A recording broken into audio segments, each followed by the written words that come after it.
Hello everyone and welcome back. Coco here with Devil's Avocado from Guacamole Gaming, and we're continuing Cupid.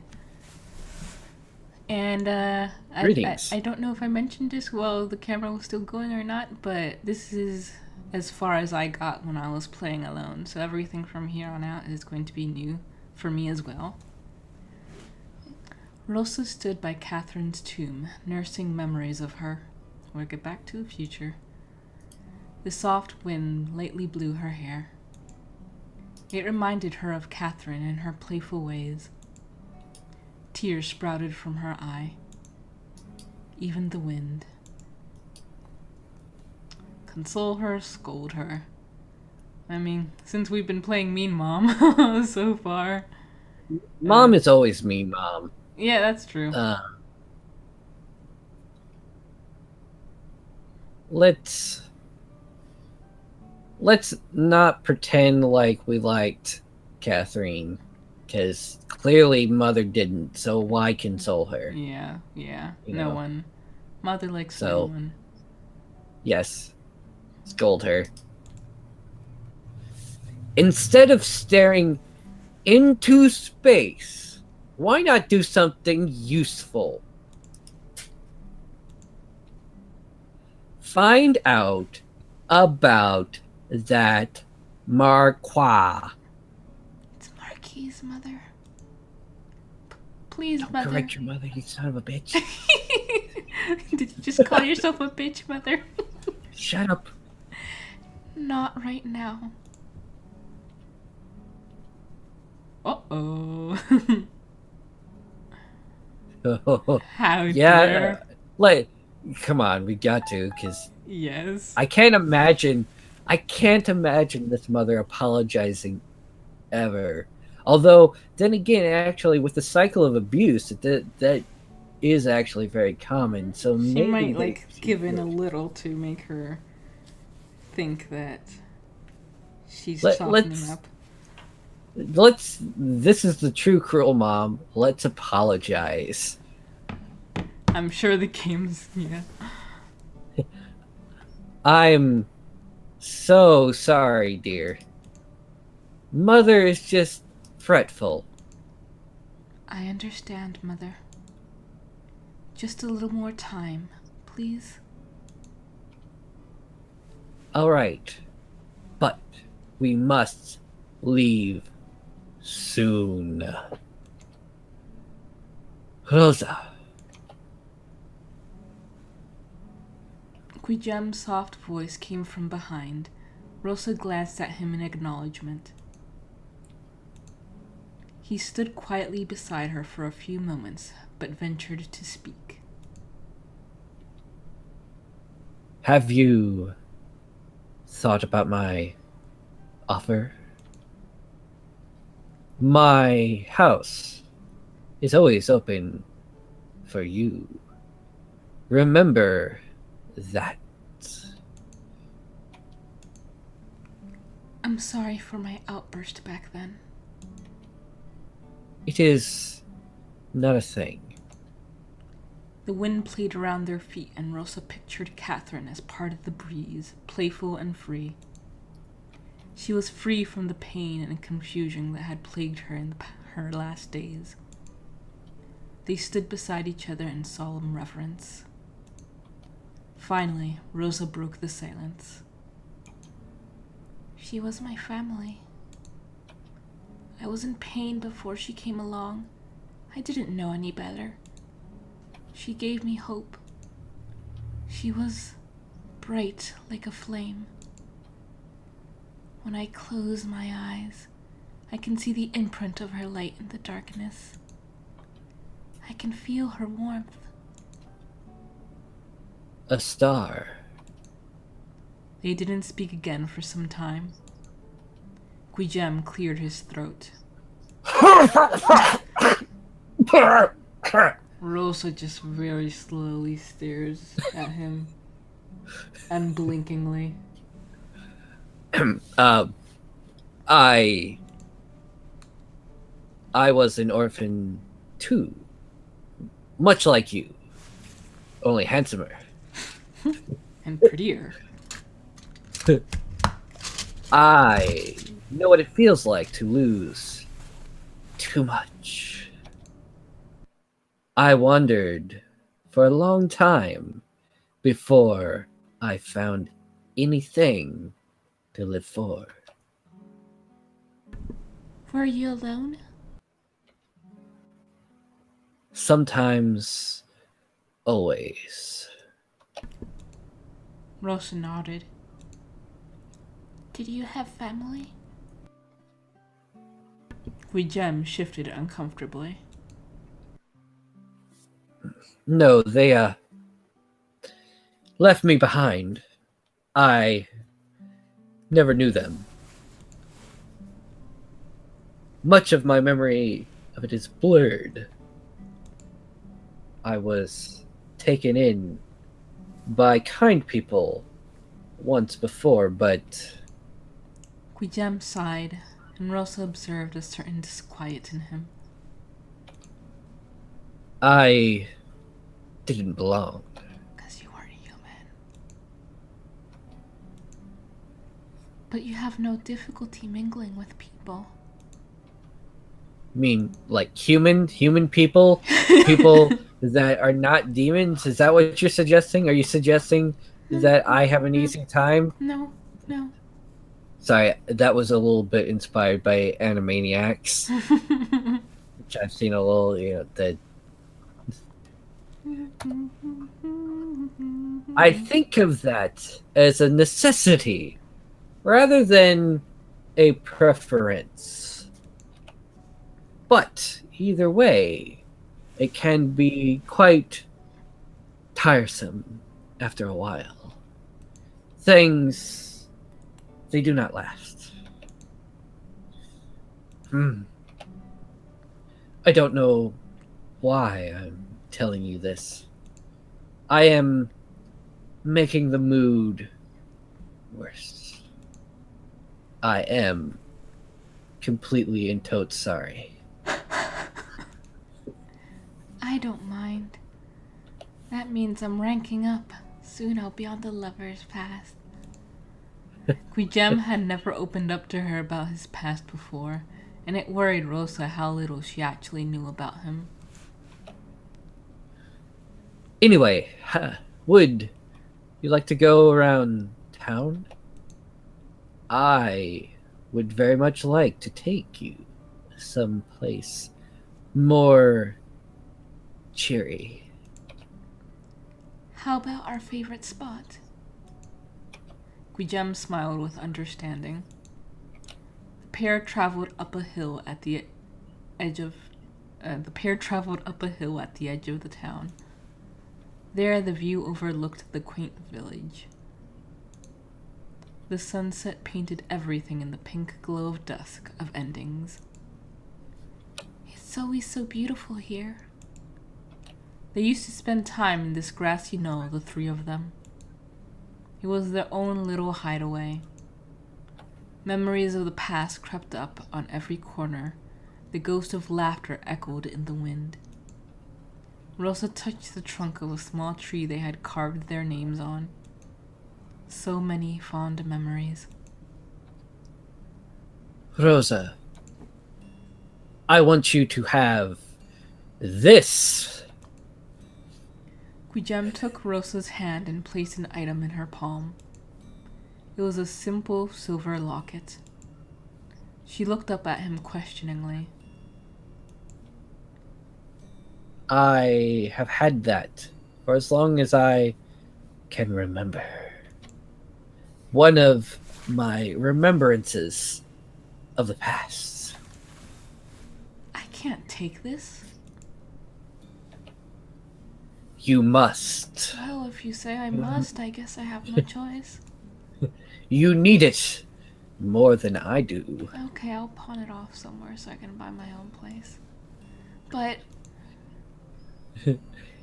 It is old, and the locket doesn't even open anymore. I do not have WD-40. Which is alright, it won't be invented for another 200 years.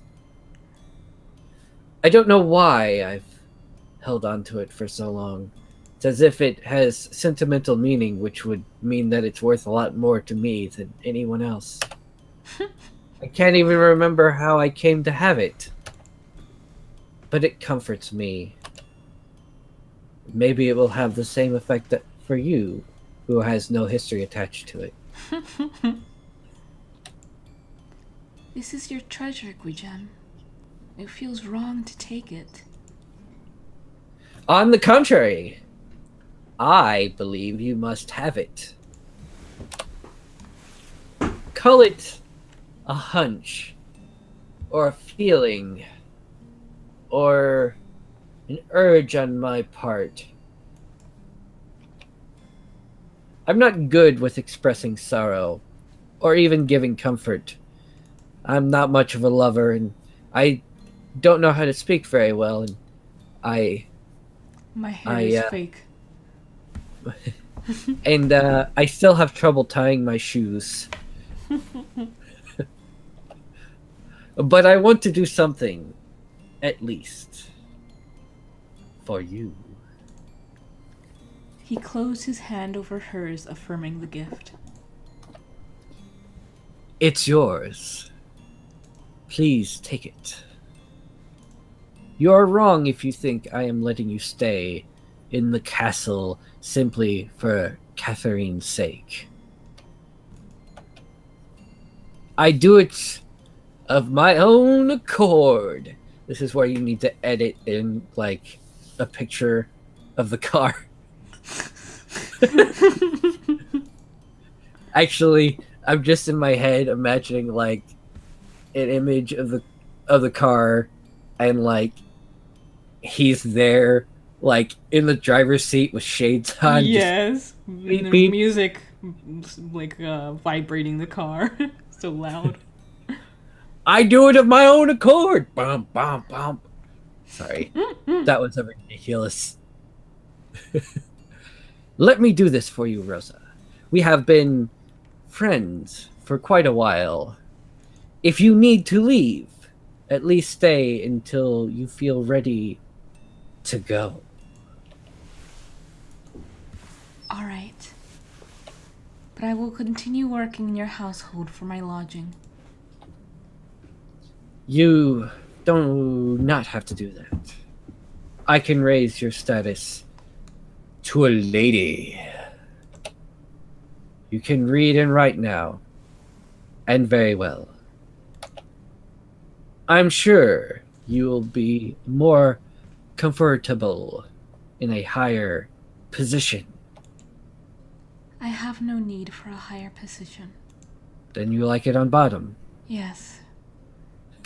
Just free access to your library.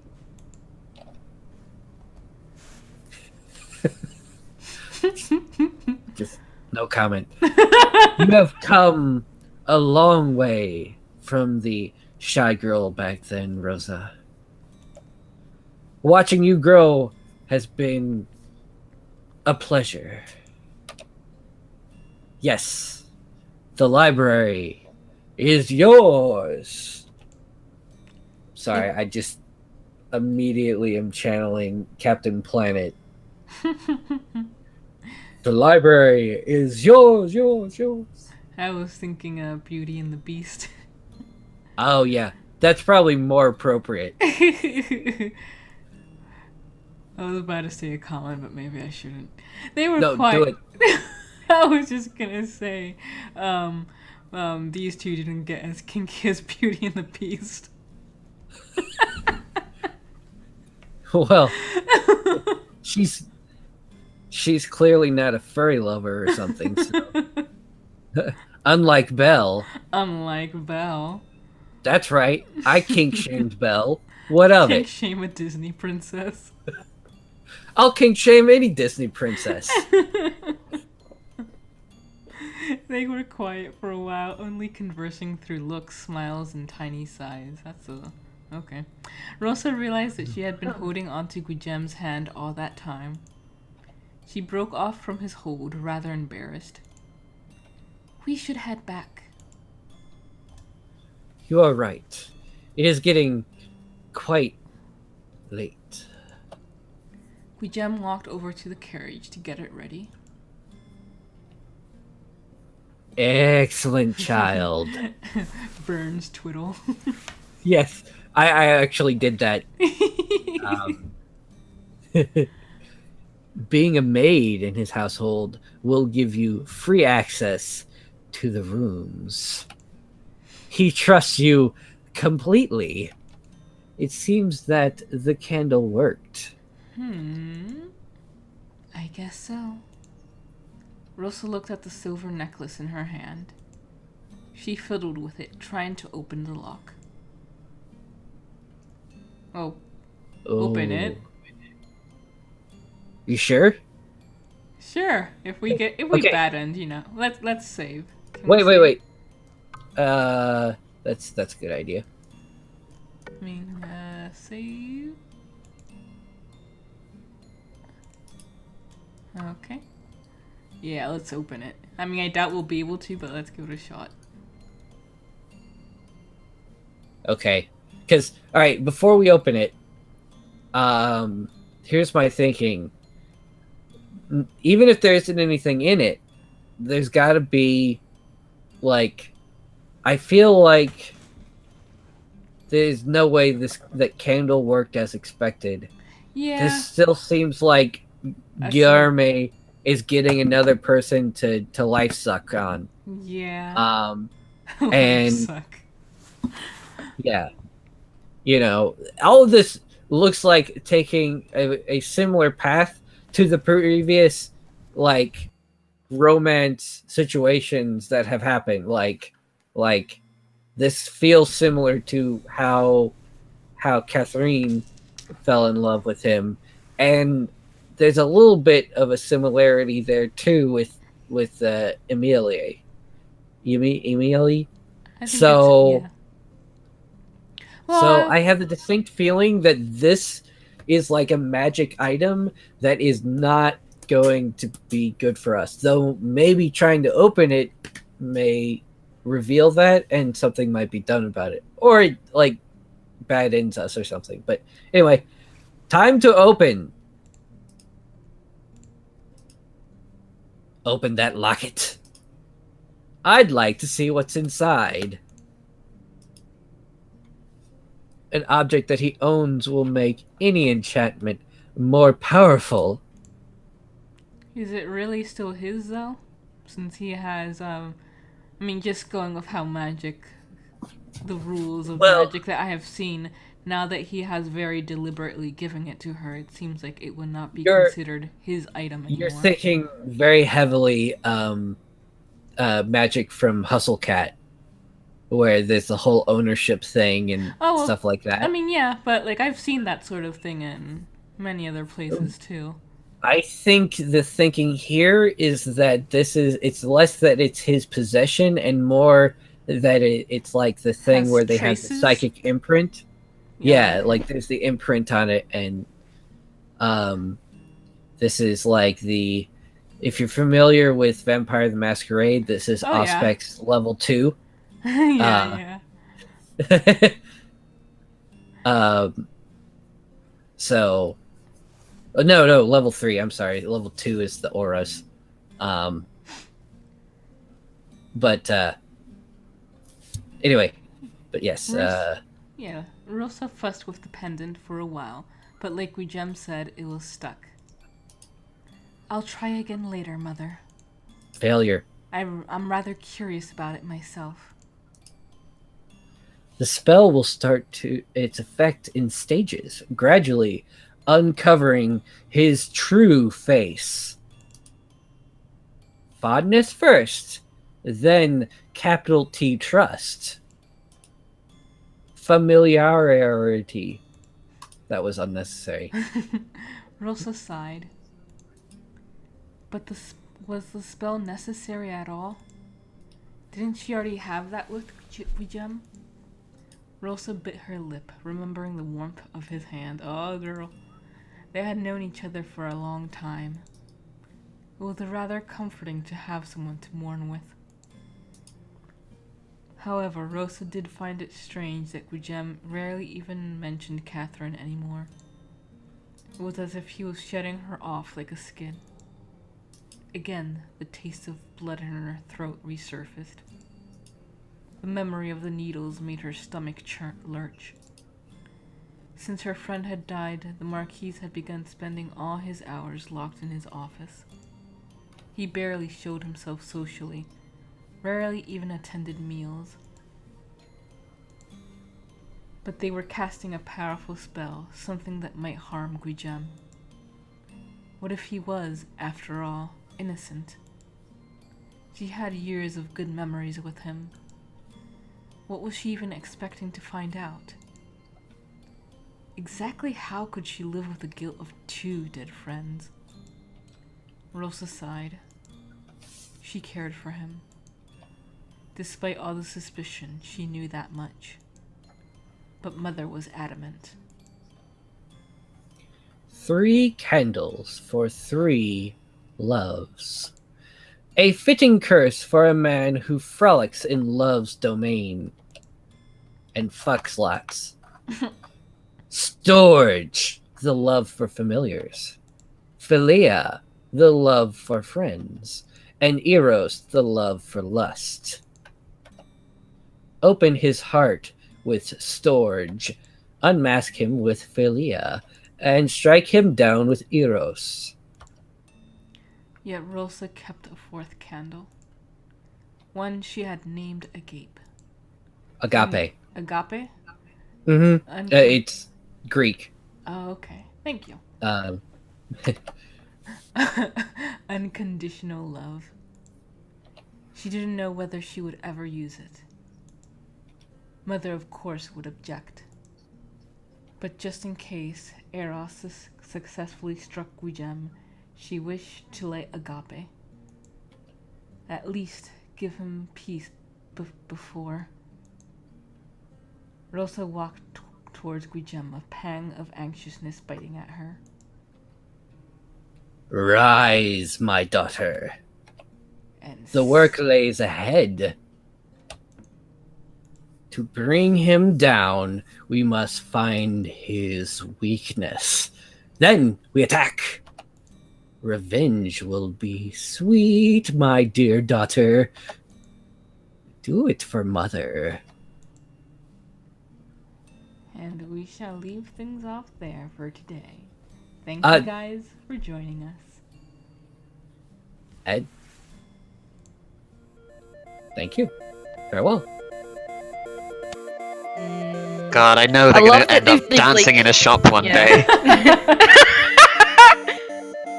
I love that they have sapped that guy of all will to live, but not his sweet jamming moves. This is awful! It's as though they've lost their will to live, but not his sweet jamming moves!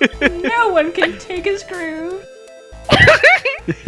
Groove.